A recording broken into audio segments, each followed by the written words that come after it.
या सगळ्या साक्षात्कारी वचनांचा आधार उपनिषद आहे. बऱ्याच वेळेला उपनिषदांचा आपला काही संबंध आजच्या काळात तर अजिबातच येत नाही. या ऋषीमुनींना जे जाणवत होतं ना ते सूत्रातून प्रगट, उत्स्फूर्तपणाने प्रगट करत होतं. त्याच्यावर त्यांनी ग्रंथ नाही लिहिले मोठे, तात्विक चर्चा नाही केली, पण सदैव सौम्य इदम अग्रे आसीत असं तो ऋषी म्हणाला. या जगाच्या पूर्वी फक्त सत होतं एवढंच म्हणाला. आजचं विज्ञान पण तेच म्हणतं की एक्झिस्टन्स असल्याशिवाय कुठल्याच गोष्टीची निर्मिती होऊच शकत नाही. नॉन एक्झिस्टन्स मधून काय निर्माण होणार? काहीच निर्माण होणार. सदैव सौम्य इदम अग्रे आसीत तो उपनिषदातला ऋषी म्हणाला. ते सत आहे पहिलं. मग विज्ञानम आनंदम ब्रह्म, ते ज्ञानमय आहे असं ते उपनिषद म्हणाल. त्याचं स्वरूप ज्ञानमय आहे, नुसतं सत नाही, नुसतं त्याला अस्तित्व. सगळ्या अस्तित्वांचं अस्तित्व आहेच ते. या सत्याचं स्वरूप असं आहे जे आत्मतत्व, ज्ञानतत्व, ब्रह्मतत्व काही म्हणा, चैतन्य तत्व, हे सगळ्या अस्तित्वांचा मूलाधार आहे. ते काय? ते साक्षात्कारात कळतं. आणि साक्षात्कारात कळलं की ज्ञानदेव आपल्या शब्दातून सुंदरपणाने प्रत्यय देण्याच्या क्षमतेने मांडतात. हे विसरायचं नाही. तो ते सत, तेच आनंदम विज्ञानम आनंदम ब्रह्म. त्याचे दुसरी दोन अंग सांगितले. ते ज्ञानमय आहे आणि त्याच वेळेला ते आनंदमय आहे. म्हणून आपल्याकडे सच्चिदानंद असा शब्द आपल्या सगळ्या आध्यात्मिक परंपरेमध्ये वापरला जातो. त्याचं इतकं सुंदर विवरण अमृतानुभवाने ज्ञानदेवाने केलेलं आहे की ते पाहिल्यानंतर बुद्धी थक्क होऊन जाते. ज्ञानदेवांनी शब्दखंडन नावाचं प्रकरण लिहून सच्चित आनंद हे शब्द घोटाळा निर्माण करतात. सत आपल्याला वेगळं वाटतं, चित आणखी वेगळं वाटतं, आनंद आणखी वेगळा वाटतो. ज्ञानदेव म्हणतात या तीन वेगळेपणाने अनुभवायच्या गोष्टी नसून सतच चित आहे, चितच सत आहे, चितच आनंद आहे, असं सगळं तेच काही एकमेव आहे. एकमेवाद्वितीयम. पुन्हा उपनिषद. तेच सगळं काही आहे. तो सच्चित आनंद असं जे आनंदमय, ज्ञानमय आणि सत अस्तित्व असलेलं असं जे ज्ञानतत्व, ते ज्ञानतत्व ज्ञानदेवांच्या दृष्टीनं या सगळ्या विश्वाच्या निर्मितीच्या मुळाशी आहे. म्हणून विश्व ब्रह्मची केले. त्या ज्ञानाने या सगळ्या जगामधले या आकार प्रकट झालेले आहेत. आणि किती सुंदर कल्पना केलेली आहे. जग कसं क्षणाक्षणाला बदलतं. याच्यामध्ये अनुभवाला न येण्यासारखं काही नाही. जग क्षणाक्षणाला बदलतं की नाही? आपली दृष्टी तेच दृश्य पुन्हा पाहते काय सांगा? कुणाचीही दृष्टी मी तेच पुन्हा पाहिलं असं नाही होत. दृष्टीला दरवेळेला नवं काहीतरीच दिसतं. म्हणून ज्ञानदेवांनी इतकं सुरेख लिहिलेलं आहे या विश्वाच्या निर्मितीसाठी मूल प्रेरणा कुठली? त्या आत्मतत्वाला असं वाटलं की स्वतःचं रूप पाहावं, स्वतःलाच पाहावं. स्वतःलाच पाहण्याच्या, स्वतःचं ज्ञान वैभव अनुभवण्याच्या इच्छेतून ज्ञानतत्वानं हा सगळा सृष्टीचा प्रपंच उभा केला. विविध रंगाची, विविध रूपांची, विविध आकारांची, विविध ध्वनींची, विविध स्पर्शांची ही सगळी दुनिया कशातून निर्माण झाली? त्या आत्मतत्वाला सारखं असं जाणवत होतं की माझं रूप आहे तरी काय ते मला पाहिलं पाहिजे. आपुलेची मुख पहावयाची भूक, साध्या शब्दात ज्ञानदेवाने लिहिलंय, अमृतानुभवामध्ये लिहिलंय. आपुलेची मुख पहावयाची भूक. आपलंच मुख त्याला पाहायचं आहे, आपलंच दर्शन त्याला घ्यायचं आहे. मग ते दर्शन घ्यायला जायचं कुठे? स्वतःकडे झालं पाहिजे. अडचण अशी झाली, ज्ञानदेव फार सुंदर रीतीने लिहितात, त्या ज्ञानतत्वाला ते संपूर्ण स्वतः ज्ञानमय असल्यामुळे वेगळेपणाने ज्ञान अनुभवताच येत नव्हतं. जरा सूक्ष्मपणाने विचार समजून घ्या. जरा सूक्ष्मपणाने सदा गहन आहे. त्या आत्मतत्वाला ते संपूर्णतः ज्ञानमय असल्यामुळे वेगळेपणाने ज्ञानाचा अनुभव येत नव्हता. ज्ञानदेवाने किती सुंदर प्रतिमा वापरली. मी जे सांगितलं ते तुम्हाला कळलं नाही ते ज्ञानदेवाच्या उपमेतून कळेल. ज्ञानदेव म्हणाले, आपुलिया बुबुळा दृष्टी असोनी अखम डोळा. आपला डोळा सगळं काही पाहू शकतो पण स्वतःला पाहू शकतो शकत असेल तर सांगा. ज्ञानदेवाने काय सुरेख थक्क करून टाकणारी प्रतिमा वापरली. आपुलिया बुबुळा दृष्टी असोनी अखम डोळा. डोळा अरे काही उपयोगाचा नाही. स्वतःचा बुबुळ तो पाहूच शकत नाही. तुम्ही म्हणाला हो आम्ही आरशात पाहू, पण आरशात पाहाल ते बुबुळाचं प्रतिबिंब पाहाल, बुबुळ नाही पाहाल. मग बुबुळ स्वतःला पाहू शकत नाही याचं कारण दृष्टी आणि जे पाहायचं ते एकाच ठिकाणी असल्यामुळे हे स्वतःला पाहू शकत नाही. तसंच ज्ञानमय आत्मतत्व आणि त्याचं संपूर्ण ज्ञान पूर्णता एकमय असल्यामुळे ते स्वतःला जाणू शकत नाही. आणि जाणण्याची तर तीव्र इच्छा आहे. आता हे तत्वज्ञान सुरू झालं बरं का, सत्याचं दर्शन कसं घडतं.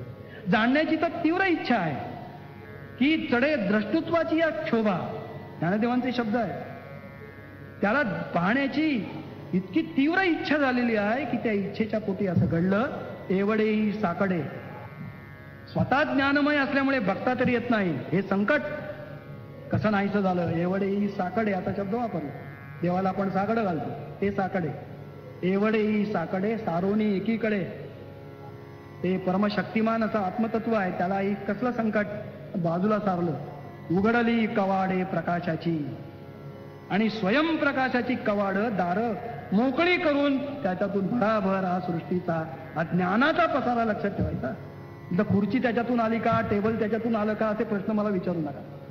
आता खुळेपणाने असाही विचार आहे, अरे खुर्ची त्याच्यातून आली का, ही फुलं त्याच्यातून आली का, झाडं त्याच्यातून आली का, असं ज्ञानच त्याच्यातून आलं, हे लक्षात घ्यायचं. त्याला एक ज्ञानदेवच उदाहरण देतात, ते सांगितलं म्हणजे लक्षात येईल. आपण ज्या वेळेला कल्पना करतो त्यावेळेला काय करतो. माझ्या कल्पनेमध्ये आता मी घोडा आणला, प्रत्यक्ष घोडा आला का माझ्या कल्पनेत. माझ्या कल्पनेमध्ये आता मी झाड आणलं, प्रत्यक्ष झाड आलं का माझ्या कल्पनेत. लक्षात घ्या, ज्ञानात्मक स्वरूपामध्ये माझ्या जाणीवेत आलं. असंच जाणीवेमध्ये काय येत नाही तुमच्या, एवढं तुम्ही मला सांगा. जगातले अनंत पदार्थ तुमच्या जाणीवेमध्ये आकार रूपाने प्रगट होऊ शकतात. ही संकल्पना ज्ञानदेवांनी त्या मूलरूप ज्ञानतत्वाच्या या तीव्र इच्छेतून जेव्हा त्याला बघावंसं वाटलं, त्यावेळेला त्याच्याच जाणीवेतून हे सगळं ज्ञानरूपाने भराभर प्रकट होत गेलं, अशी ती संकल्पना. आणि ते प्रकट होताना त्या ज्या ओव्या लिहिलेल्या आहेत त्या इतक्या गोड आहेत, इतक्या मनाला भुरळ घालणाऱ्या आहेत. त्या सांगितल्या म्हणजे तुम्हालाही त्याचा प्रत्यय येईल. दर्शन वृद्धी बहुवसा, दर्शनाची समृद्धी अनुभवण्यासाठी दर्शन वृद्धी बहुवसा, पुष्कळ अशी दर्शनाची समृद्धी अनुभवण्यासाठी दर्शन वृद्धी बहुवसा, चिच्छेषु मातला ऐसा, ज्ञानदेवांचे शब्द आहे. तो इतका मस्त झालेला आहे ते सगळं अनुभवण्यासाठी की माझं रूप आहे तरी काय म्हणून मला बघायचं. दर्शन वृद्धी बहुवसा चिच्छेषु मातला ऐसा, पुढची कल्पना अत्यंत सुंदर, तितकीच तत्वज्ञानाची अत्यंत कळीची कल्पना आहे. दर्शन वृद्धी बहुवसा चिच्छेषु मातला ऐसा, शिळान पाहे आरसा वेद्य रत्नांचा. त्याने स्वतःचं रूप बघण्यासाठी जागजागी आरसे निर्माण केले. काय लक्षात आलं का बघा. शिळान पाहे आरसा, त्याला शिळा आरसा नाही चालत. जग तसं आहे की नाही बघा. या जगामध्ये काही ना काही सतत नवीन घडत जातं, हे त्याच्यातून सुचवलेलं आहे. नवे शोध लागतील, नव्या संकल्पना येतील, नवे विचार येतील, नव्या रचना येतील. सतत जगामध्ये नवोन्मेष उत्पन्नच होत असतात, ही गोष्ट लक्षात. ज्ञानदेवानी बरोबर हेरलेलं आहे. त्यांच्या तत्वज्ञानात त्यांनी सांगितलं, दर्शन वृद्धी बहुवसा चिच्छेषु मातला ऐसा, शिळा न पाहे आरसा वेद्य रत्नांचा. त्याला शिळा आरसा चालत नसल्यामुळे त्याने आपल्या ज्ञानाचे आरसे सर्वत्र निर्माण करून ठेवले. आता या जगातली यच्चअवध गोष्ट ही आत्मरूपाने स्वतःचं दर्शन घेण्यासाठी निर्माण केलेले आरसे आहेत. ही संकल्पना काय आपल्याला कुठे घेऊन जाते ती कल्पना करा. झाड, वनस्पती, प्राणी, जलधारा, आकाशातले मेघ, त्याच्या कोसळणाऱ्या धारा, आकाशातले तारे, नक्षत्र, सगळे काही परमात्म्याने स्वतःचं रूप बघण्यासाठी निर्माण केलेले आरसे आहेत. बघा किती सुंदर कल्पना आहे. नुसती कल्पना नाही, हा त्यांच्या साक्षात्कारातला अनुभव. शिळा न पाहे आरसा वेद्य रत्नांचा. आता गंमत काय होते हे ध्यानात ठेवा की आपल्याला देखील हे बरं वाटतं, वा वा वा सगळी रत्न, आम्ही सुद्धा रत्नच. आमच्यामध्ये देखील परमात्मा आपलं रूप पाहण्यासाठी आम्हाला त्याने रत्नांचे आरसे केलेले आहे. पण आपल्याला रत्ना जास्त प्रिय वाटतात, त्यामध्ये पडलेलं आत्म्याचं प्रतिबिंब प्रिय वाटत नाही. हा घोटाळा आहे. आणि म्हणून ज्ञानदेवांच्या या तत्वज्ञानातून जे काही आहे या जगामध्ये ते आत्मदर्शनासाठी आहे हे सुचवलेलं आहे. आत्मदर्शन घेण्यासाठी कुठच्या देवाच्या मागे, कुठल्या गुरुच्या मागे, कुठल्या महाराजाच्या मागे जाण्याची काही गरज नाही. अरे या यच्चयावत सृष्टीमध्ये जे जे काही निर्माण झालं ते त्या आत्मरूपाचंच दर्शन असल्यामुळे अरे तिथेच तू त्या आत्मरूपाचं दर्शन घेऊ शकतोस. हे ज्ञानदेवांनी या आपल्या अत्यंत सुंदर पण तितक्याच अनुभवाला पटेल अशा पद्धतीने दिलेल्या प्रतिमातून आपल्या लक्षात येईल. दर्शन रुद्धी बहुवसा किच्छेशू मातला आईचा शिळान पाय आरसा वेद्यरत्नांचा.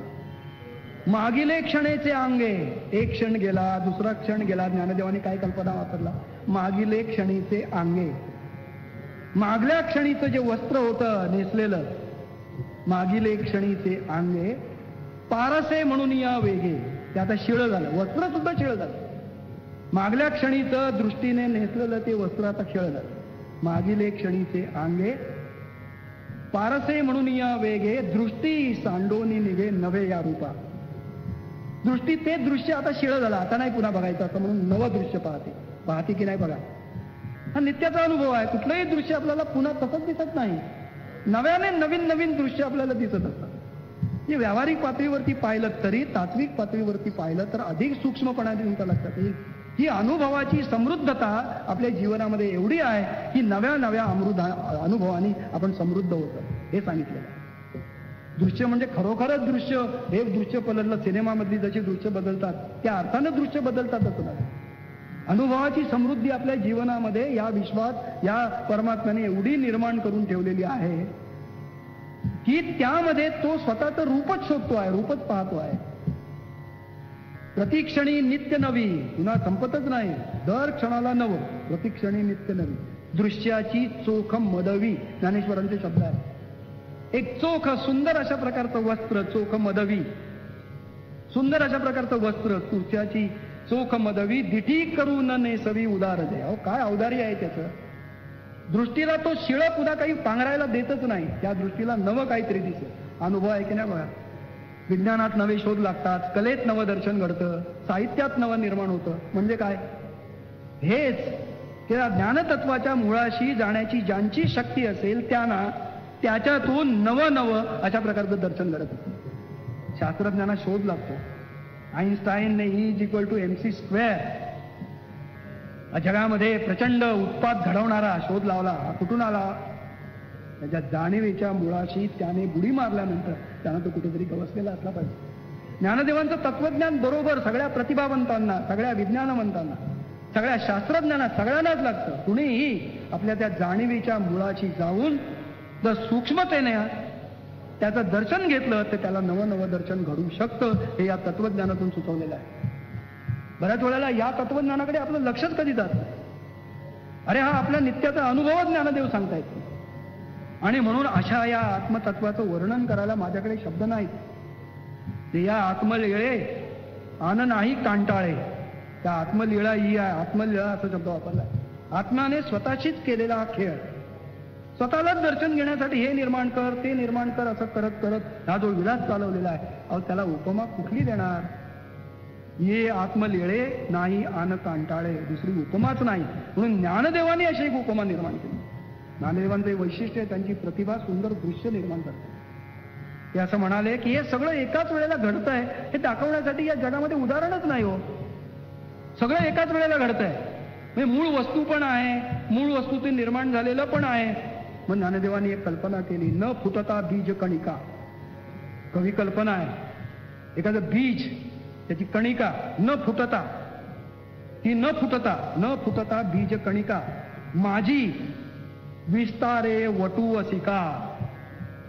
संपूर्ण विस्तारलेला वटवृक्ष पण बीजातच आहे. कल्पनेने उभं केला, चित्र उभं केलं. हे बीज असं आहे की त्या बीजामध्ये न फुटता बीज कणिका माझी विस्तारे वटू असिका तरी अद्वैत फाका उपमा आधी. तरच या अद्वैताच्या अनुभवाला मला उपमा देता आली असती.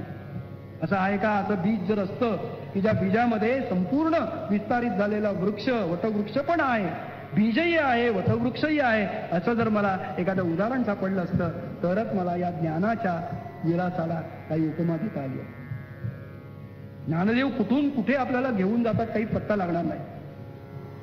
म्हणून ही न फुटता बीज कणिका माझी विस्तारे वटू असिका तरी अद्वैत फाका उपमा. तरच अद्वैताला मला उपमा देता आली असती, नाहीतर माझ्याकडे उपमा नाही. ज्ञानदेवांचं वैशिष्ट्य आहे की उपमा नाही असं म्हणून एक स्वतःच्या प्रतिभेतून नवं दृश्य, नवं चित्र उभं करतात.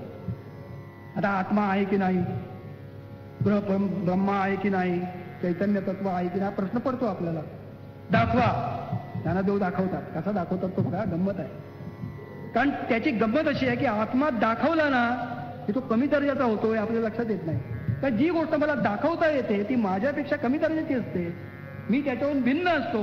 म्हणजे मी जर समजा आत्मा दाखवला, हा बघा हो आत्मा, तर आत्म्यापेक्षा दाखवणारा मी श्रेष्ठ ठरतो हे तुमच्या लक्षात येईल. त्यामुळे आत्मा दाखवता येत नाही, मग अस्तित्व कसं सिद्ध करायचं? कारण कुठलीही गोष्ट सिद्ध करण्यासाठी शास्त्रातच 4 निकष सांगितलेले आहेत. काय सांगितले आहेत? तिला आकार असावा लागतो. याला आकार आहे ना, ती तस्वीर आहे, ती मला दाखवता येते की बघा ठीक आहे, मला ते कळलं, ते सत्य आकारात प्रकट झालंय म्हणून ते आहे. दुसरं, ते आपल्या दृष्टीच्या आवाक्यातलं असावं लागतं. आकाश, संपूर्ण आकाश काही आपण बघूच शकत नाही, तुकड्या तुकड्यानंच बघू शकतो, ही गोष्ट लक्षात येईल. म्हणजे तुकड्या तुकड्यामध्ये एखादी वस्तू जर प्रकट झाली तरच आपल्याला ती सत्य रूपात किंवा आपल्या अनुभवात येऊ शकते. तिसरी, तिला काहीतरी विशेष असावा लागतो, काही गुण असावा लागतो. या गुणामुळे ती वस्तू, ही वस्तू अमुक अमुक वस्तू असं सांगता येतं. आता आत्म्याचं दर्शन घडवण्यासाठी या गोष्टी आहेत का? आकार आहे का त्याला? जो आशासारखा दिसतो असं आहे का? नाही, आकार नाही म्हणून तो दिसत नाही. त्याला काही विशेष सांगावा तर ते निर्गुण निराकार असं असल्यामुळे तेही नाही, त्या गुणातही तो दाखवता येईल. बरं, तो आवाक्यातला आहे का आपल्या? दृष्टीला साधं एवढा हॉल बघायचं झालं तरी जमणार नाही, तर ते एवढं प्रचंड आत्मतत्व काय बघणार, तेही शक्य नाही. मग ज्ञानदेव म्हणतात, मग त्याचं अस्तित्व कसं सिद्ध करायचं? मग ज्ञानदेवानी एक प्रतिमा उभी केली, जो निरंजनी निदेला. जरा सूक्ष्मपणाने ऐक, ती वाजेपर्यंत चालवायचं एवढं लक्षात ठेवा. जो निरंजनी निदेला, निर्मनुष्य जंगलामध्ये कुणीतरी निजला. बघा, नीट लक्षात ठेवा, निर्मनुष्य जंगलामध्ये कुणीतरी निजला, जो निरंजनी निदेला. आत्म्याचं अस्तित्व सिद्ध करण्यासाठी वापरलेली प्रतिमा. आत्मा आहे की नाही, तो ज्ञेय विषय होतो का, ही चर्चा असते तर्कशास्त्रामध्ये. त्याला ज्ञानदेवाने दिलेलं उत्तर आहे, चित्रातून दिलेलं उत्तर आहे. जो निरंजनी निदेला, निर्जन मनुष्य, याच्यामध्ये अरण्यामध्ये निजलेला मनुष्य आहे, तो आणिके नाही देखिला. त्याला बघायला आणि तिथे दुसरा कोणी नाही. बघा, आधी निर्मनुष्य जंगलामध्ये तो झोपला, त्याला बघायला आणखी दुसरा कोणी नाही. ज्ञानदेव कसं वर्णन करतात बघा, आणिके नाही, आपलाही झाला विसरू तया. त्याला स्वतःला देखील स्वतःचा विसर पडलेला. अशा 3 गोष्टी आहेत. तर तो कसा कळणार? आता तो नाही ऐसा नोहे. आता कोणी म्हणेल का तो नाही? तो निरंजनी निदेला. आता मी सांगतोच आहे की तो निर्मनुष्य जंगलात निजलेला आहे. तो नाही ऐसा नोहे. तो नाही असं कोण म्हणणार? तुम्ही म्हणणार का? आहे ना, नाही ऐसा नोहे. ते जैसे शुद्ध असणे आहे. आता ज्ञानदेवानी शब्द वापरला. त्याचं असणं आता जंगलातलं शुद्ध असणं आहे असा शब्द वापरला. जरा तत्वज्ञानाच्या पातळीवर गेलात तर तुमच्या लक्षात. ते जैसे शुद्ध असणे आहे म्हणजे काय? ते शुद्ध अस्तित्वच आहे. त्याच्या सिद्धीसाठी आणखी दुसऱ्या कशाचीही गरज लागत नाही. तसं आत्मतत्व हे शुद्ध अस्तित्व असल्यामुळे, सगळ्या अस्तित्वाचं मूल अस्तित्व असल्यामुळे त्याच्या अस्तित्वाच्या सिद्धीसाठी कुठलंही प्रमाण देण्याची गरज नाही. हे सांगण्यासाठी त्यांनी हे एक सुंदर दृश्यच उभं केलं आपल्याकडे. बोलणे न साहे असे नाही. ते त्याला आहे की नाही हे बोलणंच लागत नाही, कारण तो आहेच. जो आहे त्याची चर्चा तुम्ही करा किंवा करू नका, प्रमाण आणू किंवा आणू नका. तो जंगलामध्ये निजलेला आहेच ना. मग त्याचा आणि काय तुमच्या कुठल्या तर्कशास्त्राने तुम्ही सिद्ध करणार आहात ते सिद्ध करण्याची गरजच नाही. बोलणे न साहे असे नाही. किंवा ज्ञानदेव या तत्वज्ञानातल्या ज्या अत्यंत गूढ गहन संकल्पना आहेत, या इतक्या सुंदर रीतीनं आपल्या मनासमोर प्रत्यक्ष उभ्या करतात.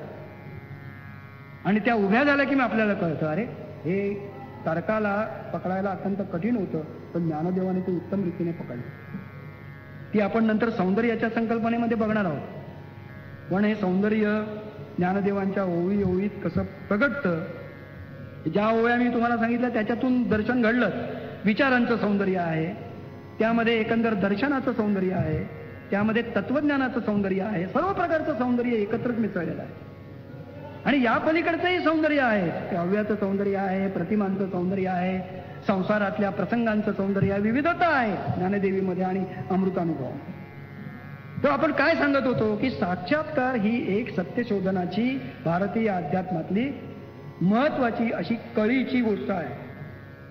आणि त्याला इतिहास पुरावा आहे. आजच्याही काळामध्ये असे साक्षात्कार झालेले लोक आहेत. हे वर्ष पावसच्या स्वामी स्वरूपानंदांच्या जन्मशताब्दीचं वर्ष आहे.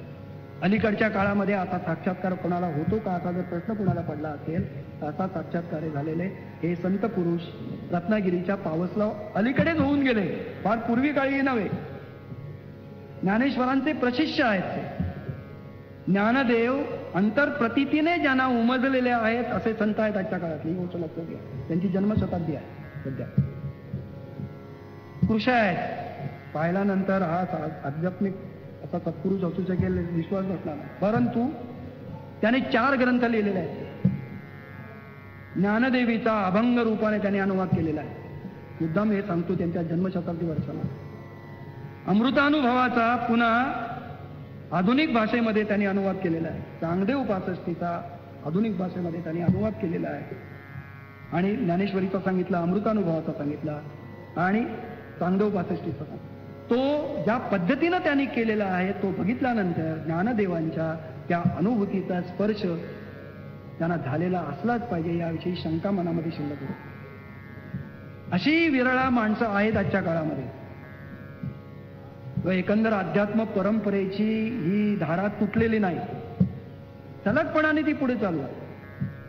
अर्थात काही लोक आणतात, काही लोक त्याचा बडेजाव मिळवतात, त्याची वेगवेगळ्या पद्धतीनं प्रसिद्धी करतात. हा भाग काय अध्यात्मातला नाही. बऱ्याच वेळेला आपली फसगत होते. हा अध्यात्मातला भाग नाही. अध्यात्मामध्ये या गोष्टी टाळण्याचाच संकेत असतो. नेमका त्या न टाळताच बऱ्याच वेळेला अध्यात्म सांगितलं जातं. तो काही आपल्या याचा विषय नाही. परंतु ज्ञानदेवांच्या एकंदर वाङ्मयातून या विश्वाचं दर्शन जे त्यांनी घडवलेलं आहे ते बघितल्यानंतर त्याच्यातून केवळ ज्ञानाचंच दर्शन घडतं असं नाही, मानवी जीवनाच्या समग्रतेचं, मानवी जीवनाच्या सामर्थ्याचं, मानवी जीवनाच्या सौंदर्याचं असं एकाग्रपणानेच दर्शन होतं. ही समग्रता आज ज्ञानदेवांचा एक अत्यंत महत्वाचा विशेष आहे. इतका समग्रपणे जीवनाला भिडणारा संत किंवा तत्वज्ञ सहसा कुठे दिसणार नाही. अहो, ज्ञानेश्वरीच्या पानापानात ओवी ओवीमध्ये ज्या पद्धतीने जीवनाचं दर्शन घडतं ते बघून थक्क व्हायला होतं. त्यांची कल्पनाशक्ती, त्यांची प्रतिभाशक्ती, त्यांची प्रतिमाशक्ती. आणि याचं कारण मग असं लक्षात येतं की त्याने स्वतःच असं म्हटलेलं आहे की तो जो स्वतःच विश्वमय झाला त्याला विश्वातल्या प्रत्येक गोष्टीने दर्शन दिलं असलं पाहिजे, यात संशय बाळगण्याचं काही कारणच नाही. अहो, विश्वात्मक झालेल्या ज्ञानदेवांना विश्वातल्या सगळ्या वस्तू त्यांच्या त्या ज्ञानेश्वरीमध्ये सढळपणाने प्रकट होत आहेत, एकामागून एक एकामागून एक. जे अनुभव तुम्ही आम्हीच फक्त घेतले असतील, संसारिकांनीच फक्त घेतले असतील, ते देखील अनुभव ज्ञानदेवाने व्यक्त केले. शृंगाराचे अनुभव. मला थक्क व्हायला होतं या बालयोग्याला. अरे जीवनाचा स्पर्शच नाही, पण त्याने त्याची उपमा वापरली. थक्क व्हायला होतं. ती आपण नंतर सौंदर्याच्या वेळेला पाहू. म्हणजे काही उपमा अशा पद्धतीनं दिलेल्या आहेत की ऐकल्यानंतर थक्क व्हायला होतं. अहो, साधी आता त्या काळामध्ये तांबड्याचं नाणं होतं. ज्ञानदेव त्या तांबड्याच्या नाण्याचा कसा उपयोग करतात बघा. अहो, ते तांबड्याचं नाणं तांबड्याचं आहे एरवी, पण त्या तांबड्याच्या नाण्यानं अहो सोनं रत्न विकत घेतली जातात. बघा, सांगायचंय काय, नाणं तांबड्याचं एवढंच, तांबड्याचं म्हणजे आपण साधारण अभद्रच गोष्ट मानतो. तांबड्याच्या नाण्यानं सोनं चांदी रत्न विकत घेतली जातात. तसं तुमच्यावरती एकदा भक्तीचा शिक्का पडला की त्या भक्तीच्या शिक्कानं जगातला सगळा आनंद तुम्हाला विकत घेता येतो. हे भक्तीचं तत्व सांगण्यासाठी तांबड्याचं नाणं ही प्रतिमा वापरली. अहो, एवढा मोठा व्यासांचा महाभारत ग्रंथ, महाभारत ग्रंथामध्ये ज्ञानदेवान आपल्या व्यासांनी 700 श्लोकामध्ये भगवद्गीतेसारखं तत्वज्ञान तुमच्या आमच्या समोर ठेवलं. हे सांगायचं आहे. ज्ञानदेव प्रतिमा कशी वापरत होती बघा. काय प्रतिमा वापरली त्यांनी. एवढा मोठा अफाट वाहणारा वारा, ज्याच्या वादळ झपाट्यामध्ये वृक्षवेली कोसळून पडतात, नद्यांना पूर येतात, असा हा वादळ वारा शहाण्यांनी पंख्यात पकडावा तसा व्यासांनी गीतेचा सगळा तत्वज्ञानाचा संभार 700 ओव्यामध्ये प्रगट केला. काय थक्क करणारी उपमा आहे. शहाण्यांनी प्रभंजन प्रचंड उत्पात करणारा वारा पंख्यात पकडावा. काय सुरेख कल्पना आहे. तुम्हाला थक्क करून टाकेल असं दर्शनच आहे. अकार चरण युगल, मी बघाची प्रार्थना करताना त्या गणेशाची प्रार्थना केली. अकार चरण युगल डोळ्यासमोर आणा ना. उम ओम हे अक्षर तयार होतं. आपणही ते पाहतो. ज्ञानदेवानी पाहिल्याबरोबर त्यांना दिसलं आकारामध्ये गणेशाचे चरण आहेत. बघा चरण आहेत की नाही. अकार चरण युगल. उकार उदर विशाल, उकारामध्ये गणपतीचं लंबोदर आहे. उदर विशाल. मकार महामंडल, म मध्ये सोंड आहे. मकार महामंडल, हे तिन्ही एकवटले ते तर शब्द ब्रह्म कवळ. ज्ञानदेवाने 18 अध्यायामध्ये ओळी लिहिली आहे. आपुलिया धावे पुढा, त्या आत्मतत्वाने आपल्या धावे पुढा, त्याच्या त्या प्रगतीच्या त्या ओघामध्ये आपुलिया धावे पुढा फेकुनी दृश्यत्वाचा गुंडा, सबंध विश्वाच्या दृश्याचा गुंडाळा असा फेकून दिला. दृश्य डोळ्यासमोर येतं. एखादी बाई आपल्या त्या रंगीबेरंगी अशा धाग्याचा गुंडाळा घेऊन विणत बसलेली असावी आणि तो फेकून दिला तर ते कसे रंग इकडे तिकडे असे पसरत पसरत जातील. तसं दृश्य ज्ञानदेव उभे करतात. आपुलिया धावे पुढा फेकुनी दृश्यत्वाचा गुंडा, हे सगळं विश्वातलं जे जे काही आहे त्याचा गुंडाळा त्या आत्मरूपाने आपलं स्वतःचं दर्शन घेण्यासाठी आता फेकून दिला. इथे संपलं नाही. ते आपल्याला बरं वाटतंय. अजून विविध रंगानं रूपानं स्पर्शानं नटलेली सगळी सृष्टी त्या आत्मतत्वानं अशी फेकून दिली. आपुलिया धावे पुढा फेकुनी दृश्यत्वाचा गुंडा. शेवटचे 2 चरण महत्वाचे आहे. उभारी मागिली कडा, आणि मागे जाऊन ते सगळं फेकून दिल्यानंतर उभारी मागिली कडा द्रष्टुत्वाते, आणि मागे जाऊन स्वतः द्रष्टा म्हणून उभा राहिला. तुम्ही माना लावलीत, पण त्याचा अंतर्गर्भित अर्थ कळला का? त्याचा अंतर्गर्भित असा अर्थ की हे सगळं विश्व अशा रीतीने विविधतेतून उत्पन्न केल्यानंतर ते पाहायचं आहे त्याला ना. पाहणार कसा? ते पाहण्यासाठी तुमच्या आमच्यामध्ये जीवरूपाने प्रगट होऊन तो द्रष्टा म्हणून उभा राहिला. आता अर्थ काय? तुमचा आमचा जन्म या जगातला त्या आत्मरूपाने निर्माण केलेले हे रत्नांचे आरसे पाहण्यासाठी नाहीत, तर त्याने निर्माण केलेली ही अनंत वेशे अनंत रूपे नटलेली ही अशी जी एक अत्यंत सुंदर अश्वी ही विश्वचमत्कृती आहे, ती पाहण्यासाठी तो द्रष्टा म्हणून उभा राहिला. सूक्ष्मात गेलात तर तुमच्या असं लक्षात येईल, या जगात रंग निर्माण झाले ते बघण्यासाठी तुमच्या आमच्यात डोळे आले. ते ज्ञानदेवाने सांगितलेलं आहे. त्या एका ओळीत ते कळतं. रंग त्याने निर्माण केले ते पाहण्यासाठी माझे डोळे होऊन तो आता रंग बघतोय. असा अर्थ लावून बघा आपल्या जीवनाला. जीवनाचं जरा काय उदात्तीकरण होईल ते लक्षात येईल. तुम्ही अनंत ध्वनी निर्माण केले, ते ध्वनी ऐकण्यासाठी माझ्यात तो कानरूपाने आला. अनंत गंध उभे केले त्याने निर्माण केले, त्याच्यासाठी तो घ्राणेंद्रिय बनून माझ्यामध्ये आला. ध्वनीसाठी श्रवणेंद्रिय झाला, स्पर्शेंद्रियासाठी स्पर्शासाठी वगेंद्रिय झाला. तोच परमात्मा या सगळ्या रूप आपल्या अवयवातून शरीरातून स्वतःच निर्माण केलेल्या या सृष्टीचा अनुभव घेतो आहे. काय सुंदर अनुभूतीचा यामध्ये काही काल्पनिक असलं तर तुम्ही मला सांगा. रंग आणि डोळे यांचं नातं आहे, कान आणि ध्वनी यांचं नातं आहे. ही एक त्या ज्ञानतत्वाने निर्माण केलेली किमयाच आहे आणि अनुभवाचा विषय आहे. आणि म्हणून ज्ञानदेवांची जी ओवी आहे, जे जे भेटे भूत ते ते मानी दे भगवंत, याला जोडून घ्या. आता जो जो रंग पाहतात तो तो मानी दे भगवंत, जो जो ध्वनी ऐकतात तो ते मानी दे भगवंत. आता ते प्रत्येकाला लाव. जो जो माणूस भेटतो ते ते मानी दे, तो तो मानी दे भगवंत. जे जे झाड दिसतं ते ते मानी दे भगवंत, जे जे पाणी दिसतं ते ते मानी दे भगवंत. हा भक्ती योग निश्चित जाण माझा. भक्ती भक्ती म्हणून ज्ञानदेवानी वेगळी संकल्पना सांगितलीच नाही. जे या जगात निर्माण झालं त्यामधून माझ्यातलंच आत्मतत्व तिथे प्रगट झालेलं आहे. असं ज्या वेळेला तू पाहायला मानायला, हे काय काय पायरीने वर जायचं आहे का? एकदम पाहायला दिसणार नाही, हळूहळू मानायला शिकलं पाहिजे. म्हणून जे जे भेटे भूत ते ते मानी दे भगवंत, आणि हे झालं, अंगवळणी पडलं, अनुभवाला यायला लागलं की मग ते देखीजे भगवंत, मग ते भगवंत रूपातच तुला दिसेल. हा भक्ती योग निश्चित जाणमा. ही भक्तीची अत्यंत सोपी कल्पना. त्यामुळे जे मी पाहतो ते ज्या वेळेला माझ्याशी एकरूप होतं तेव्हा ते अद्वैत. आपण अद्वैतासंबंधी बोलू असं म्हटलं. रंग ज्या वेळेला माझ्या दृष्टीला, दृष्टी आणि रंग वेगळे न जाणवता दृष्टी आणि रंग एक होतात तेव्हा अद्वैत. ध्वनी आणि माझे कान ज्या वेळेला एक होतात तेव्हा ते अद्वैत. आणि हीच संकल्पना ज्ञानदेवाने अमृतानुभवामध्ये मांडलेली आहे, अनुभवामृतामध्ये मांडलेली आहे. फार सुंदर पद्धतीने मांडले. कितीतरी ओव्या आहेत, किती म्हणून सांगणार त्या. आमोद सुना असं झाले, अहो गंधच नाग झालं. काय अर्थ कळला का? ज्ञानदेवांचं हे थोडं असं टकरावून टाकणार आहे. आमोद सुना असं झाले, अहो गंधच नाग झाला. ही साक्षात्काराची अवस्था आहे. श्रुतीशी श्रवण आले, श्रुतीलाच कान फुटले. आरीसे उठले लोचनाचे, अहो लोचनानाच आरसे फुटले. एक दोन नाही, लांब लांब तर लांब लटकरांग आहे. इतकी सुंदर आहे. सगळं नाही पाठ झालेलं माझं, विसरायला होतं ओव्यामध्ये. तरुणीच झाली नर अशी देखील कल्पना वापरली आहे. तरुणीच झाली नर म्हणजे भोग्य विषय आणि भोगणारा याच्यामध्ये आता द्वैतच राहिलं नाही हे सांगायचं.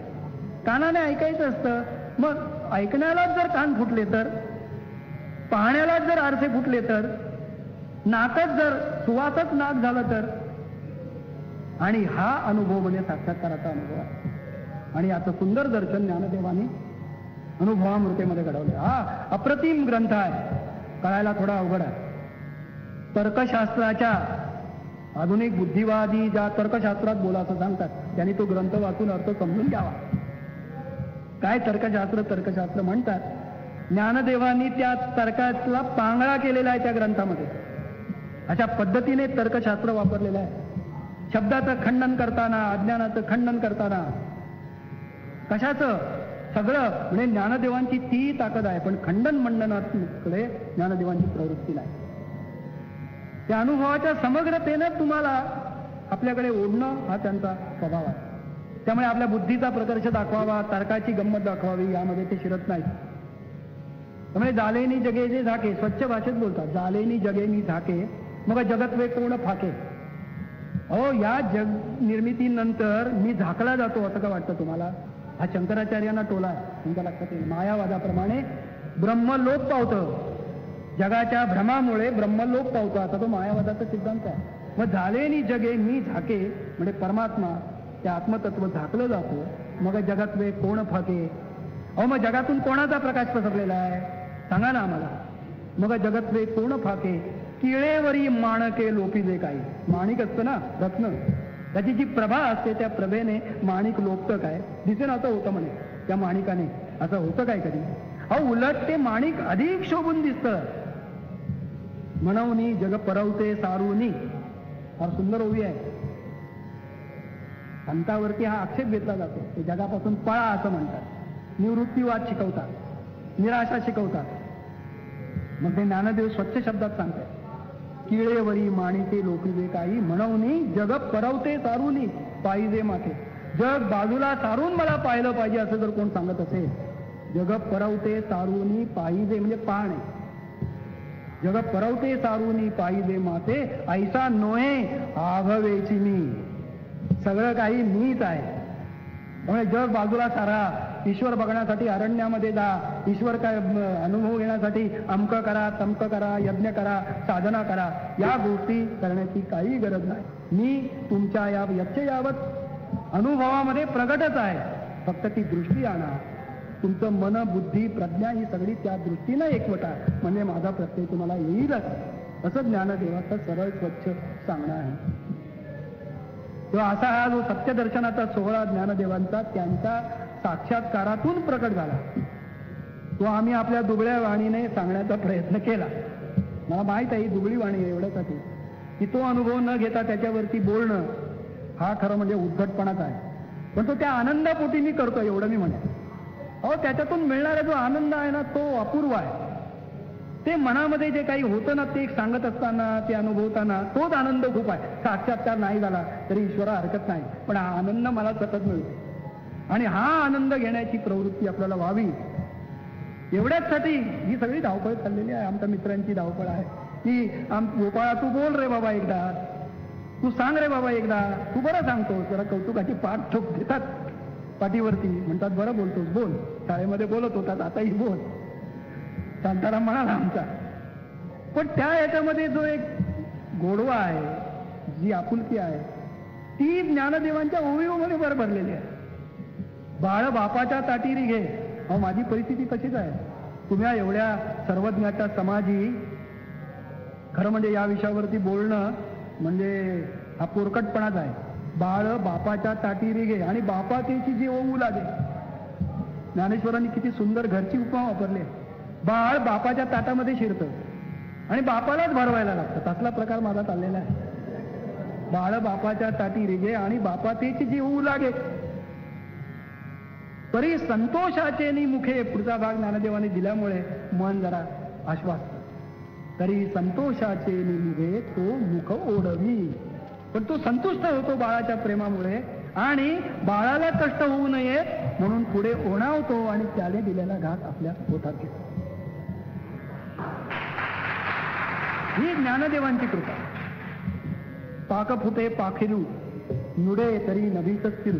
उडता येत नाही, नुकते पंख फुटले आहेत असे ते पाखरू उडण्याची धडपड करत आहे. पाख फुटे पाखरू, काय सुरेख शब्द वापरलाय. पाख फुटे पाखरू नुडे, उडताच येत नाही, तरी नभीतच फिरू. स्थिरवतं आकाशामध्ये. कुठल्या आकाशामध्ये? गगन आक्रमी सत्वरू तो गरुडई तेथ. गरुडाने ज्या गगनामध्ये आक्रमण करावं त्या गगनामध्ये नुसतं पंख फुटलेलं पाखरू धडपड करतायत. असला हा प्रकार आहे पुन्हा सांगायचा म्हणजे. पण तो एवढ्याचसाठी करायचा की ज्ञानदेवाने सांगून ठेवलाय, अरे ते पाखरू उडो किंवा गरुड उडो, ते जिथे उडतं ते आकाश मात्र एकच असतं. त्यामुळे त्या आकाशात विहार करण्याचा हा जो एक मोठा आनंद माऊलींच्या कृपेनं मिळाला, त्याचा जो काही पडिभार आहे त्यांच्या शब्दात सांगायचा म्हणजे त्याचा जो भर आहे तो मी तुमच्यापर्यंत पोचवू शकलो असं मला दिसतंय. आणि म्हणून वक्ता वक्ताची नोहे श्रोते न विणं, ज्ञानेश्वरांनीच सर्टिफिकेट देऊन ठेवलेलं आहे. अहो वक्ता वक्ताची नोहे श्रोये न विणं. श्रोते नसतील तर वक्ता कितीही बोंबलला काय उपयोग आहे. चंद्रकांतू द्रवता किरू होये. चंद्रकांत मणी म्हणे द्रवतो. चंद्रकांत मणी नावाचा एक मणी आहे कवी कल्पनेतला. त्याला म्हणे पाजर फुटतो अमृताचा. चंद्रकांत मणी द्रवता किरू होये. काय आहे गंमत आहे हो.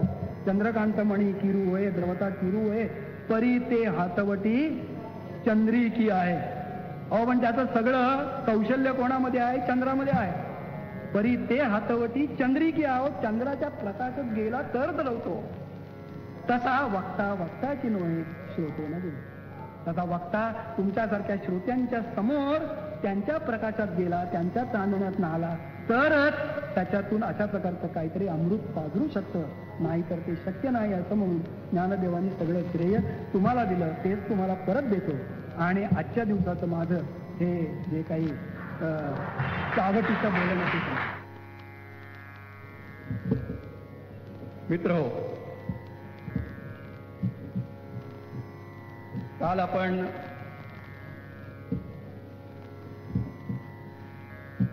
ज्ञानदेवांच्या एकंदर वाङ्मयाच्या अनुषंगानं त्यामधून घडणाऱ्या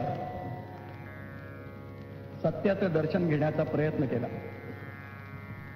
थोडी अवघड गोष्ट होती. साक्षात्काराचा आणि तो तत्वज्ञानाचा प्रांत होता.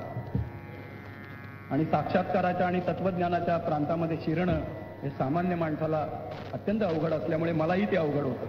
कारण मी तसा सामान्यच आहे. मी अनेक संदर्भ देत ज्ञानेश्वरांच्या ओव्यांच्या आधारेच जितक्या स्पष्टपणाने त्यांची संकल्पना आपल्या पुढं पारदर्शकपणे मांडता येईल तेवढा मांडण्याचा प्रयत्न केला. त्यामध्ये मी काल ज्ञानदेवांनी परमतत्वाला, चैतन्य तत्वाला, ब्रह्मतत्वाला, सत्तत्वाला अशा अनेक अंगानं जे ओळखलं जातं, अनेक नावानं ओळखलं जातं, त्या तत्वाला वस्तुतत्व असा शब्द वापरला असा मी काल उल्लेख केला. वस्तू हा शब्द निर्विशेष शब्द आहे. वस्तू म्हटल्यानंतर त्याच्यामध्ये कुठल्याच विशेषाने युक्त अशी वस्तू डोळ्यासमोर येत नाही, पण त्यामध्ये सगळ्या वस्तूंचा मात्र समावेश होतो. आणि ज्ञानेश्वरांचं निरीक्षण आणि ज्ञानेश्वरांची प्रतिभा आपल्या तत्वज्ञानाला चपखलपणे व्यक्त करील अशा प्रकारचा शब्द शोधतात. हे त्यांच्या एकंदर वाङ्मयाच्या वाचनानंतर लक्षात येतं. त्यामध्ये वस्तुतत्व हा शब्द आहे. म्हणजे आत्मतत्व म्हणजेच वस्तुतत्व. पण वस्तू म्हटल्याबरोबर आत्मतत्व म्हटलं की त्यामध्ये हे सगळं आलं सांगावं लागतं. पण वस्तू म्हटलं की वस्तूमध्ये सगळ्याच वस्तूचा अंतर्भाव स्वाभाविकपणेच असल्यामुळे मुद्दाम सांगावं लागतच नाही. इतका सुंदर शब्द त्यांनी वापरलेला आहे. आणि त्यांचा एक आवडता दुसरा शब्द आहे आकार, असा त्यांचा एक आणखी एक शब्द आहे. तत्वज्ञानातले 2 शब्द ते वापरतात, वस्तू आणि तिने घेतलेला आकार. वस्तू म्हणजे मूलतत्व. उदाहरणार्थ ज्या रोस्टमवरती मी बोलतोय, ज्या टेबलावरती पुस्तकं ठेवली आहेत, ते टेबल लाकडाचं आहे. किंवा या सगळ्या आकाराचं मूलतत्व लाकूड आहे. लाकडाने घेतलेला आकार म्हणजे टेबल आहे. लाकडाने घेतलेला आकार म्हणजे व्यासपीठ आहे. लाकडाने घेतलेला आकार म्हणजे खुर्ची आहे. म्हणजे मूल वस्तू आणि तिने घेतलेला आकार ही जर संकल्पना तुम्हाला कळली तर काल ज्ञानदेवांच्या वस्तुतत्वानं घेतलेले विविध अशा प्रकारचे आकार म्हणजे हे विश्व आहे. त्याचा संदर्भ आता तुमच्या लक्षात येईल. वस्तुतत्व हे ज्ञानमय तत्व आहे आणि जग हे सगळं ज्ञानमयतेने पूर्ण भरलेलं आहे. याविषयी कुणीच शंका घेण्याचं काही कारण नाही. ते विज्ञानातून सिद्ध झालं, ते शिक्षणातून सिद्ध झालं, विविध विद्यातून सिद्ध झालं, विविध कलातून सिद्ध झालं. हा सगळा ज्ञानमयतेचाच प्रपंच आहे. आणि आपल्या जाणीवेमधून आपण जे अनुभव घेत असतो ते सगळे ज्ञानात्मक असतात. हे जर लक्षात घेतलं तर हे जे ज्ञानात्मक विश्व तयार होतं ते मुळात ज्ञानात्मकच असल्या कुठल्या तरी मूलतत्वातून तयार होत असलं पाहिजे. याविषयी शंका घेण्याचं काही कारण नाही. कारण एवढं प्रचंड ज्ञानावातून कसं जन्माला येणार? जड अशा तत्वातून ते कसं जन्म घेईल? जड अशा वस्तूतेने सगळं निर्माण झालं असं कसं म्हणणार? एवढ्या प्रचंड ज्ञानाची निर्मिती अज्ञानातून होणंच शक्य नाही, जडातून होणंच शक्य नाही, असं आपण काल पाहिलं. तो हा जो वस्तू आणि त्याने घेतलेला आकार म्हणजे ज्ञानमय वस्तुतत्व आणि त्या ज्ञानमय वस्तुतत्वाने घेतलेले ज्ञानाचे आकार, ही संकल्पना तुम्ही लक्षात घेतलीत. मग ज्ञानदेवाने एक ओवी वापरलेली आहे, त्या ओवीकडे मी आपलं लक्ष वेधतो. नामरूप संबंध. जरा तत्वज्ञानाच्याच क्षेत्रामध्ये मी पुन्हा शिरतोय, पण बैठक पक्की होण्यासाठी हे आवश्यक आहे. नाम रूप संबंध शब्द नीट आहे का? नाम रूप संबंध जाती क्रिया भेद आकारासीच प्रवाद वस्तूच नाही. बघा काय सूक्ष्म दृष्टीनं आपल्या अनुभवाचं सांगितलेलं आहे. आपला संबंध कशाशी येतो? नामाशी येतो, रूपाशी येतो. नाम रूप संबंध जाती क्रिया भेद आकारासीच प्रवाद वस्तूच नाही. आणि मग तुम्ही तुमचा आता अनुभव तपासून बघा. ज्या ज्या मूलत वस्तूची तुम्ही गोष्ट तयार करता, आता सोन्याचे दागिने करता. आता ज्या वेळेला सोन्याचे दागिने करता किंवा वेगवेगळ्या अलंकाराचे आकार त्याला देता किंवा तुमचा संबंध कशाशी येतो? सोन्याशी येतो की आकाराशी? आणि सूक्ष्मपणाने विचार केला तर तुमच्या लक्षात येईल सोनं नावाची गोष्ट आपण अनुभवतच नाही. सोनं नावाची गोष्ट आपल्या अनुभवालाच येत नाही. तर सोन्याने घेतलेल्या आकाराशीच आपला संबंध येतो. म्हणजे सोन्याची सगळी शक्ती कशातून प्रगट होते? त्याच्या आकारातून प्रगट होते. अंगठी झाली की ती बोटामध्ये जाते. लक्षात घ्या, सोनं म्हणून तुम्ही बोटात घालत असाल तर सांगा. हार झाला की तो गळ्यात जातो, काकण झालं तर ते हातात जातं, कर्णफूल झालं तर ते कानात जातं. म्हणजे या सगळ्या गोष्टी आकारावरती अवलंबून आहेत, वस्तूवरती अवलंबून नाहीत. वस्तूने घेतलेल्या आकाराला शक्ती आहे आणि फक्त त्या आकाराला जन्म देण्याचं सामर्थ्य त्या वस्तूमध्ये असलं पाहिजे.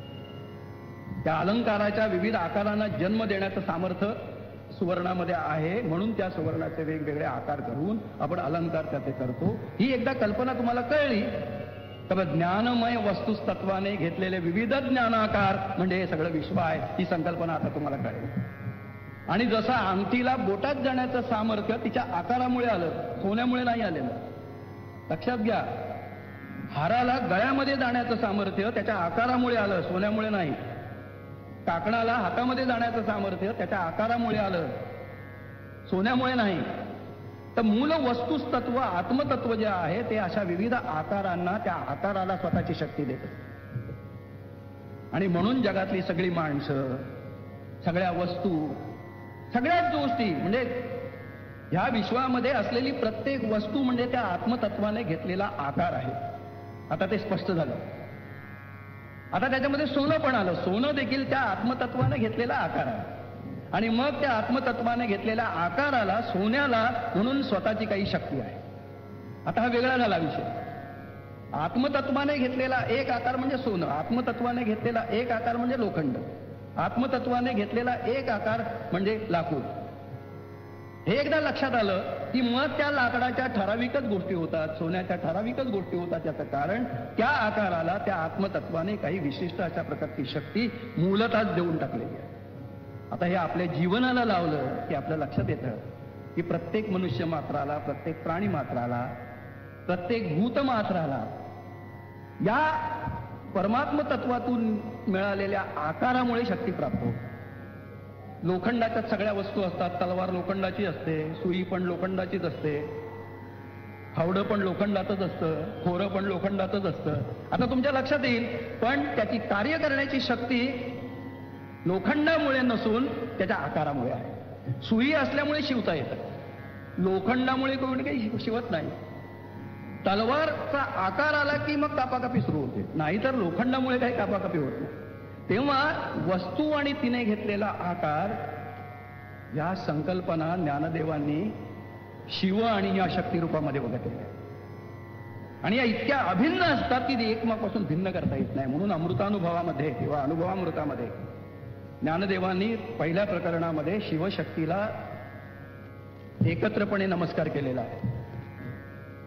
शिवशक्ती समावेशन नावाचं पहिलं प्रकरण आहे. आणि या जगाची निर्मिती करणारी ही मूळिका आहे, ती मूलभूत अशा प्रकारची ही दोन तत्व आहेत. ही दिसायला दोन आहेत, परंतु ती वेगळी नसून एकच आहे. आता तुम्हाला अद्वैताकडे आपण कालच्यात आलेलो आहोत.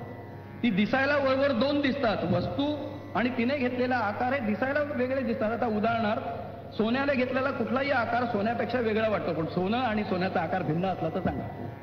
सोनं आणि सोन्याने घेतलेला आकार अभिन्नच असतात. भिन्न असूनही अभिन्न असणं ही संकल्पना शिव आणि शक्ती याच्यामध्ये ज्ञानदेवांनी वापरलेली आहे. शिव म्हणजे वस्तुतत्व आणि शक्ती म्हणजे आकार तत्व.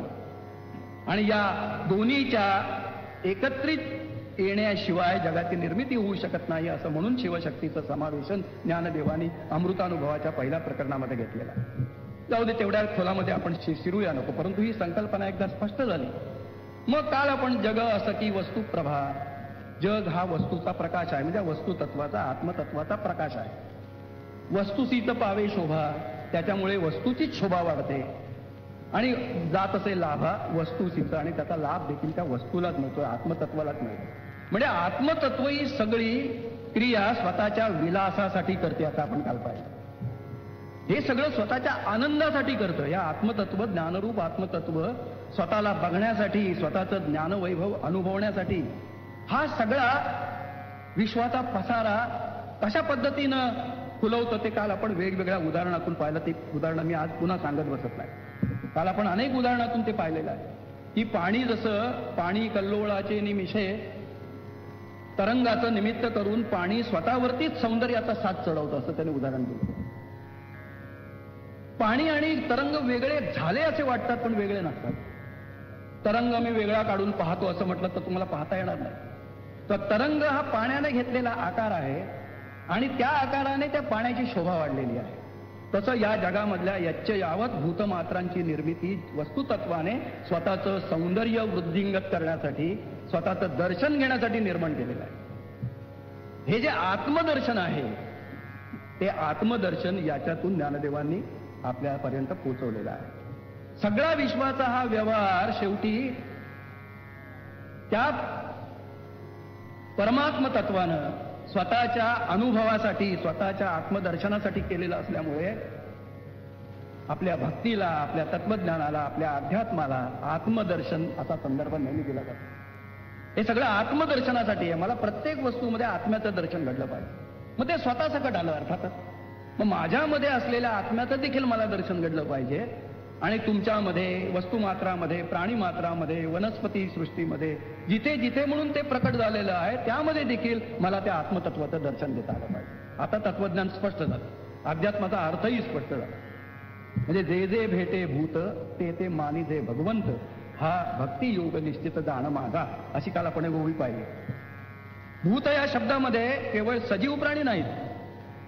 भूत या शब्दामध्ये या विश्वातली यावत गोष्ट आली, मुंगीपासून ऐरावतापर्यंत आणि सजीवापासून निर्जीवापर्यंत, मातीच्या कणापासून आकाशातल्या चमकणाऱ्या ताऱ्यापर्यंत, वाऱ्यापासून वाहणाऱ्या पाण्यापर्यंत, सर्वपर्यंत या ज्या वस्तू या विश्वामध्ये आहेत त्या त्या जे जे भेटे भूत ते ते मानी जे भगवंत, हा भक्ती योग निश्चित जाण माझा. भक्तीची सुंदर व्याख्या केलेली आहे की जे जे भूत मात्र, मातीचा कण दिसला, झाडाचं पान दिसलं, आकाशातला तारा दिसला, तर त्या आत्मतत्वाचंच हे प्रकटीकरण आहे असं समजून ते ते मानी जे भगवंत, असा ज्या वेळेला विचार तुमच्या मनात येईल. म्हणून मी काल त्याचा थोडा भेद स्पष्ट केला. पहिल्यांदा मानी जे आहे एकदम आपल्याला दिसणार नाही. ठीक आहे, मला दिसणारा भेटणारा प्रत्येक मनुष्य आत्मरूप आहे असं मानायला तर काय जातं, मानतं तर येतं की नाही, आम्हाला नाही मानता येणार असं तर कोणी हट्टाने जरी म्हटलं ना तरी कठीण आहे. कारण प्रत्येक मात्र हा नाही म्हटलं तरी आत्मरूपावरतीच प्रेम करतो. आपलं स्वतः सगळ्यात जास्त प्रेम कुणावर असतं? प्रत्येकाचं जास्तीत जास्त प्रेम कुणावर असतं? स्वतःवरच असतं. याचं कारण आत्मप्रीती ही तिथूनच आलेली आहे. बऱ्याच वेळेला आपल्या लक्षात येत ना, आत्मप्रीती कुठून आली? तिथूनच आली. आत्म्याने स्वतःवरती प्रेम करण्यासाठी ते सगळं निर्माण केलं. त्यामुळे तुम्ही आम्ही मूलतःच स्वतःवरती प्रेम करतो. बघा, ज्ञानेश्वरांची अत्यंत सुंदर कल्पना आहे आणि त्यांनी एका ओवीमध्ये ते मांडलंय. देखही मनुष्य जात सकळ, ही सगळी मनुष्य जात म्हणजे सगळी प्राणी जात, मनुष्य जात सगळं स्वभावताची भजनशीळ. अहो, तुम्ही त्यांना भजन करायला कोणी गुरु आणा, महाराज आणा, काही गरज नाही. ते स्वभावताची भजनशील झाले असे केवळ आपुल्या ठाई. आत्मतत्वातूनच ते निर्माण झालेले असल्यामुळे आत्म्यावरती प्रीती करणं हा माणसाचा धर्मच आहे. असं म्हणून आत्म्याची भक्ती हा मनुष्याच्या स्वभावातच आहे हे ज्ञानदेवांनी स्पष्ट शब्दामध्ये सांगितलेलं आहे. फक्त मी तर विविध साधनांनी, विविध मार्गांनी, विविध उपायांनी ती फुलवावी लागते, ती जागवावी लागते. आणि ती जागवण्यासाठी मग विविध तत्वज्ञान आहेत, विविध संप्रदाय आहेत, विविध साधनं आहेत, हे गोष्ट लक्षात घ्या. पण ती आत्मप्रीती म्हणजे आजच्या अर्थानं ज्याला माझा देह आणि त्या देहामधून प्रकटलेला मी आणि त्याच्यासाठी सगळी चाललेली सुखाची धडपड या अर्थानं मी नव्हे, हे मात्र लक्षात घ्यायचं. नाही तर आत्मप्रीती म्हणजे त्या देहाच्या उपभोगाची प्रीती असा अर्थ लावला तर भलताच संदर्भ निघेल अध्यात्माचा. त्या अर्थानं नाही, सूक्ष्म अर्थानं अध्यात्मामध्ये हे जे आत्मप्रीतीचं जे दर्शन आहे ते ज्ञानदेवानी अत्यंत उत्कृष्ट रीतीनं आपल्या अनुभवामृते आणि आपल्या ज्ञानेश्वरीमध्ये अगदी सूक्ष्मरित्या प्रकट केलेला. तर काल राहिलेला हा एक संदर्भ होता. दुसरा एक संदर्भ जो हे सत्यदर्शन जे आहे त्या सत्यदर्शनासंबंधी आपण दोन मार्ग, एक विज्ञानाचा मार्ग आहे की विज्ञान देखील काय करतं, शेवटी पदार्थ विज्ञानाने शोधत मूल वस्तूचं रूप काय ते शोधलेलं आहे, पण ते संपत नाही. मी म्हटलं काल 92 मूलतत्व मी शाळेत असताना शिकलो, आता 92 राहिली नाही, आता कमी होत आणखी कमी होत करत इलेक्ट्रॉनवरती येऊन पोचली. म्हणजे एकंदर एकातच कुठेतरी या जगाची निर्मिती असली पाहिजे याचा देखील विज्ञानानेच आता धांडोळा घ्यायला सुरुवात केलेली आहे. तुमच्या लक्षात सगळं कुठेतरी एकातूनच निर्माण होत असलं पाहिजे. म्हणून आता इलेक्ट्रॉन, तो न्यूट्रॉन आणि त्याच्या भोवतीचा प्रोटॉन आणि त्या न्यूक्लियस भोवती फिरणारा प्रचंड गतीनं फिरणारा तो इलेक्ट्रॉन हे आता वस्तूचं स्वरूप आहे. आणि वस्तू बदलते म्हणजे काय? सोनं काय, लोखंड काय, हायड्रोजन काय, ऑक्सिजन काय, तुम्ही ज्यांनी वाचलं असेल, अभ्यास केला असेल त्यांच्या लक्षात येईल. त्या न्यूट्रॉनच्या किंवा न्यूक्लियसच्या भोवती फिरणाऱ्या प्रचंड गतीनं, त्या गतीचा काही अंदाजच कोणाला घेता येत नाही, त्या इलेक्ट्रॉनच्या संख्येत बदल झाला की वस्तूत बदल होतो. ती मग काय संख्या असली की काय वस्तू होते ते केमिस्ट्रीमध्ये दिलेलं आहे, ते मी सांगत बसत नाही. परंतु जगाचं आता दर्शन बदलत चाललं. म्हणून मी काल त्या फ्रिज ऑफ कॅप्रा वैज्ञानिकाचा संदर्भ दिला आणि त्याने आपल्या टाओ ऑफ फिजिक्स ज्याच्यामध्ये असं स्वच्छ विधान केलं आहे की आता ॲटॉमिक लेवलवरती, या अणूच्या पातळीवरती ज्या पद्धतीचा संशोधन होत आहे त्यातून जे दर्शन घडत आहे त्यामुळे परिभाषा बदलावी लागते, भाषाच बदलावी लागते. आणि उपनिषदाच्या भाषेमध्ये आता ते वर्णन करावं लागतं असं त्यांनी लिहिलेलं आहे. आणि उपनिषदातली मंत्र त्याच्यामध्ये अवतरणादाखल दिलेले आहेत त्या पुस्तकामध्ये. आश्चर्यकारक समता त्याला उपनिषदातल्या ऋषीला दिसलेल्या त्या सत्याच्या दर्शनाचं वर्णन आणि आताच्या अणूतल्या त्या परमाणूंच्या गतीचं दर्शन याचं वर्णन इतकं समांतर आहे. त्याने ते त्या उपनिषदातली आणि आजच्या फिजिक्समधली किंवा ॲटॉमिक फिजिक्समधली उदाहरणं देऊन त्या पुस्तकामध्ये मांडले. म्हणजे परिभाषा बदलत चालली, विश्वाचं दर्शन बदलत चाललं. न्यूटनने ज्या गोष्टी सांगितल्या त्या आता आईन्स्टाईनच्या सिद्धांतामुळे अगदी पूर्णता खोट्या ठरल्या नाहीत तरी अपूर्ण ठरल्या. त्याला तर पूर्णतेचा शिक्का आता राहिलेला नाही. दोन सिद्धांत त्याला कारणीभूत झाले. एक सापेक्षतावादाचा, की जे जसं दिसतं तसं नाही आता.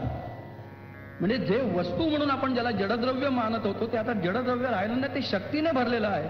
ते आता सिद्ध झालं. आणि म्हणून प्रचंड अणु बॉम्ब सारखा एक प्रचंड शक्तीचा शोध लागला. कारण त्या वस्तूतून ती शक्ती प्रचंड प्रमाणात प्रकट होते आणि तीच वस्तू रूपांतरित होऊन पुन्हा पदार्थात प्रकट होते. म्हणजे पदार्थच शक्तीत रूपांतरित होतो, शक्तीच पदार्थामध्ये रूपांतरित होतो. असा एक नवा शोध लागल्याबरोबर जगाकडे बघण्याचा दृष्टिकोन आता बदलला पाहिजे असं त्या शास्त्रज्ञाने स्वच्छप्रमाणे लिहिलं आहे. आणि म्हणून ते शास्त्रज्ञ आता भारताच्या अध्यात्म परंपरेकडे, जपानमधल्या अध्यात्म परंपरेकडे आणि चायनामधल्या अध्यात्म परंपरेकडे या दृष्टीनं आपल्याला आणखी काही नवं दर्शन घडेल का म्हणून शोधायला निघाले. नावासकट दिलेलं आहे त्याच्यामध्ये की कुठल्या शास्त्रज्ञाने कुठल्या आता ऋषीच्या मंत्राचा अभ्यास सुरू केलाय. आणि ताओ चिंग नावाचा जो एक जपानमधला एक तत्वज्ञ आहे त्याच्या सूत्रांचा अभ्यास आता फिजिक्स मधले वैज्ञानिक कसे करत आहेत या संबंधीचा उल्लेख केला आहे. मी मुद्दाम एवढ्यासाठी सांगितलं की आपल्याला आकारानं असं वाटत राहतं की विज्ञान आणि अध्यात्म यामध्ये काहीतरी प्रचंड वैर आहे. हे कधी दोघे एकत्र येणार नाही, यांचं कधी पटणार नाही. पण ते आता तसं राहिलेलं नाही. विज्ञान आणि अध्यात्म ही जवळजवळ एकाच नाण्याच्या दोन बाजू आहेत. एकाच सत्याचा शोध घेण्याचे दोन वेगवेगळे मार्ग आहेत. फक्त एकामध्ये साक्षात्काराला महत्व आहे, इंट्युशनला महत्व आहे, अंतःप्रज्ञेला महत्व आहे, दुसऱ्याला प्रयोगाचं महत्व आहे. परंतु त्याला मर्यादा पडतात. ते मी काल सांगितलं की त्याला शेवट नाही. इलेक्ट्रॉन शोधला मग इलेक्ट्रॉनच्या पुढे काय शोध चालू राहणार, अंतिम शोध लागणारच नाही. कारण हे का, त्याच्यानंतर हे का, त्याच्यानंतर हे का असं चालू राहणार. त्यामुळे विज्ञानामध्ये हा शोधाचा प्रपंच सतत चालू राहणार आहे. आपण काल पाहिलेला आहे, पुन्हा आज मिश्रत नाही. तेव्हा हा जो असा एक सत्याचा प्रपंच आहे त्यामध्ये आणखी काही बारीक सारीक गोष्टी गुंतलेल्या आहेत. जडचेतनाचा संबंध हा एक नेहमी आपल्याला पडणारा प्रश्न आहे. आता आपण तुम्ही स्वतःकडे पाहिलं तर मी जो आहे त्या देहरूपात मी प्रकट झालेला आहे तो माझा देह जड आहे. तो पदार्थांचा बनलेला आहे, निर्जीव पदार्थांचा बनलेला आहे.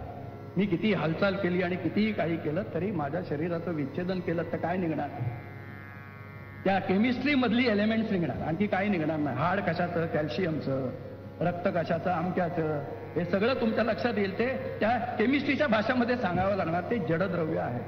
आता या जडद्रव्याचा आणि त्यामध्ये असलेल्या चेतन तत्वाचा संबंध कसा येईल हा मूलभूत प्रश्न आहे तत्वज्ञानातला.